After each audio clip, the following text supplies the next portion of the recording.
ಇದು Monday evening vlog. ನಾನು 3 ಡೇಸಿಂದ ಯಾವುದೇ ಮಿನಿ ವ್ಲಾಗ್ನ ಅಪ್ಲೋಡ್ ಮಾಡಿರಲಿಲ್ಲ. ಬಿಕಾಸ್ ನನಗೆ ಸ್ವಲ್ಪ ಹೆಲ್ತ್ ಇಶ್ಯೂ ಆಗಿತ್ತು. ಹಾಗಾಗಿ ಮೊದಲಿಗೆ ನಾನಿಲ್ಲಿ ಸ್ವಲ್ಪ ಪಾತ್ರೆಗಳೆಲ್ಲ ಇತ್ತು, ಅದನ್ನೆಲ್ಲ ತೊಳೆದು ಎತ್ತಿಟ್ಬಿಟ್ಟು ತರಕಾರಿ ಬೇಕಾಗಿತ್ತು. ನಾನು ಯಾವಾಗಲೂ ಅಷ್ಟೇ ಸಂಡೇ ಟೈಮಲ್ಲಿ ತಂದು ಸ್ಟೋರ್ ಮಾಡ್ಕೊಬಿಡ್ತೀನಿ. ಹುಷಾರಿರಲಿಲ್ವಲ್ಲ, ಹಾಗಾಗಿ ಹೋಗಿರಲಿಲ್ಲ. ಅಟ್ಲೀಸ್ಟ್ ಇವತ್ತಾದರೂ ತಂದು ಇಟ್ಕೊಳ್ಳೋಣ ಅಂದ್ಬಿಟ್ಟು ತರಕಾರಿ ಎಲ್ಲನೂ ತಂದು ಎತ್ತಿಟ್ಬಿಟ್ಟು, ಹಾಗೆ ಯಕ್ಷಿತ್ಗೆ ಇವಾಗ ಫೀಡಿಂಗ್ ಸ್ಟಾಪ್ ಮಾಡಿದ್ದೀನಿ. ಅವನಿಗೆ ಊಟ ತಿನ್ನೋವರೆಗೂ ಹೊಟ್ಟೆ ಹಶ್ವ ಆಗದೆ ಇರಲಿ ಅಂದ್ಬಿಟ್ಟು ಸ್ವಲ್ಪ ಮನೆಯಲ್ಲಿ ಕಾರ್ನ್ ಇತ್ತು, ಅದನ್ನು ಬೇಯಿಸಿ ಕೊಟ್ಟಿದ್ದೀನಿ. ತಿಂತ ಕುಂತಿದ್ದಾನೆ.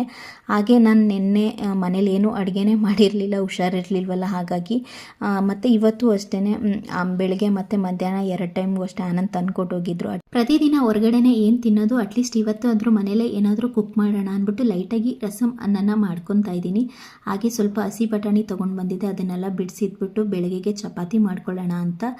ಆಗ್ಲಕಾಯಿ ಇತ್ತು ಮನೇಲೆ, ಅದನ್ನು ಕೂಡ ಕಟ್ ಮಾಡಿ ಎತ್ತಿಟ್ಕೊಂಡಿದ್ದೀನಿ. ಇವತ್ತಿಗೆ ನನ್ನ ವ್ಲಾಗ್ ಮುಗೀತು. ಮತ್ತೊಂದು ವ್ಲಾಗ್ನೊಂದಿಗೆ ನಾನು ನಿಮಗೆ ಸಿಗ್ತೀನಿ.